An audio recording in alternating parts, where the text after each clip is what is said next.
It's a response video to Barklord, continuing discussion sort of on the God delusion, whether it's fair to qualify faith or religious belief as a mental disorder, as or a form of retardation, or as I even go the step further, perhaps, where I just claim it's an outright lie, a lot of it, most of it. Anyway, I don't think we really disagree. I don't have anything that a person can use to enrich their own life experience. I don't have any problem with that. I don't even see the necessity to even qualify that as a mental condition of any kind, because it would be benign to everything around it. So it would be sort of an irrelevancy. I mean, a retardation that only takes place in your own living room is not a problem. It's the minute that retardation gets imposed on the world around you, then I have a problem. Then I feel qualified to make a judgment. And that's sort of where I draw the line. And I don't know whether our lines are that differently drawn.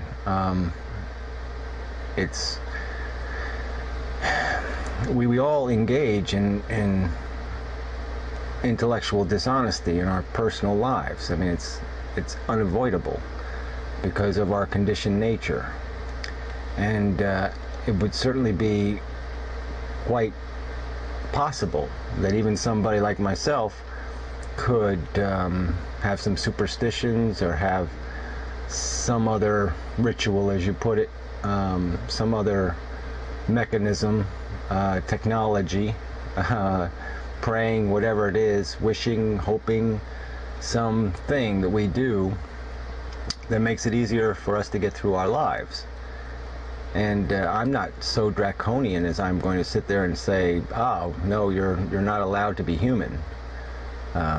So, I mean, I'm not doing that. I mean, I know in this particular video I didn't say, the one you responded to, I didn't make any separation between, I didn't make the distinction between religion that affects other people and religion that is personal. And only affects you in your personal life and how you experience life. But I have in other videos. I mean, I think you know that. I mean, but look, it's a fair criticism. This one video, I was kind of harsh because I didn't have that qualifier in there that, there's nothing retarded in a person finding a mechanism that works for them in their life. And like I said, the only time I have any need to point a finger and to say, wait a minute, you crossed the line, is when when that self-deception, as I might call it, but I mean that self-actualization through whatever the technology is called, superstition, belief, faith, prayer, whatever we call it. My rights to criticize or critique it or define it start when, like I said, that person starts interacting with the rest of the world, because then there's a significance to it then, and it has an impact that extends beyond that individual's control over their own awareness and understanding. So like I said, I mean, we could speculate. We could come up with a theory. Somebody believes the UFO man is coming. He's going to do this, and they get special powers. And if they pour water on their head on a Thursday, they're going to enhance their intelligence. And I still might be encouraged to say they're retarded. I might feel entitled, but I understand I don't really have a right to go there. I mean, I don't have a need to go there. Let's put it that way. And so, but I'm not trying to belittle, like I said, legitimate, like you called them, technologies, legitimate mechanisms people have to give themselves strength, to make their intelligence more powerful, to make their understanding and control of their lives more real. I don't have anything against any of that. And I never said that all religion, everything about religion is bullshit. Like I said, there are some kernels of perfection in religious texts. And my gripe is that the dogma and the rigid, ignorant, foolish parts of it are too often embraced with those kernels. And because a person finds some personal use for part of this ritual, they will attach to it all the crap that comes with that, almost as an effort to validate it. And through that validation, then they impose this on the rest of the world. They impose this in how they behave in the world. And that to me is the crime, because they really, like I said, you can, you know, I don't retract my fundamental premise that most religious people have no real confidence in the propaganda they are promoting. I mean, they vote for it, they empower it, they propagandize on its behalf, proselytize, whatever the right terminology is, certainly impose it on little kids' minds, and it's not something they have any legitimate or real confidence in. And that kind of foolishness deserves a title as retardation. And like I said, it's self-imposed. I mean, people know of their own insincerity. They know of their own lack of literacy. They know of their own the fact that they haven't tested their own beliefs. And I don't think it's arrogant or stepping out of line to oblige people to take life a little more seriously than that, because it does have an impact. You know, when people pull the switch in the ballot, you know, they're deciding the fate of people. They're deciding the course of human events, and you just can't do that based on shit. You know, you have to have something behind it, and if you don't, and if you're too confused, or you just can't figure it all out, well, then maybe you shouldn't be pulling the switch at all then.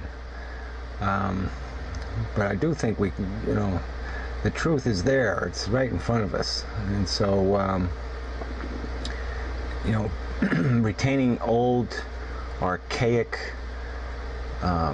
speculation and dragging it into the modern century and superseding, you know, science and everything else, we got to be able to call that something. I mean, it's just so irresponsible. It is so unintelligent. It's anti-intelligence. I mean, it's an offense to intelligence to do something like that, to degrade modern knowledge for the sake of some traditional attachment. You know, and even like most religions, I mean, it's that they gain their popularity through no legitimate means anyway. I mean, it's scary how people don't even reflect on that. That, you know, most of these religions became popular by killing anything that wasn't them. You know, anything that wasn't them was a heathen, was a you know the words. So that's the bad words they call people who don't believe. And they annihilated them. They destroyed them. They exterminated them. And that's how the Christian religion grew. It didn't grow because it earned credibility. You know, it earned it with a gun in its hand. And yeah, look, like I said, somebody wants to pray, or somebody wants to do all that. Doesn't matter. It's okay. That I'm not ridiculing that behavior. I am just, I think, fairly judging the intellectual integrity and honesty of faith-based definitions of reality. And like you said, like I said, there are some religions that isn't their intent to describe reality. And I don't think we're talking about those religions. I mean, I'm not. Yeah, the only time it's, like I said, the only time the religion has any relevance is if it is deciding your understanding of the world you live in. And, you know, these are things we have to get right. And if we went by the Bible and we went by these traditions and we get too locked into that stuff, that's how slavery survives. That's how crazy things that human beings have done, that's how they did them. It's because it wasn't a logical decision. It was a dogmatic decision. And yeah, I'm going to call that crazy, stupid, delusional.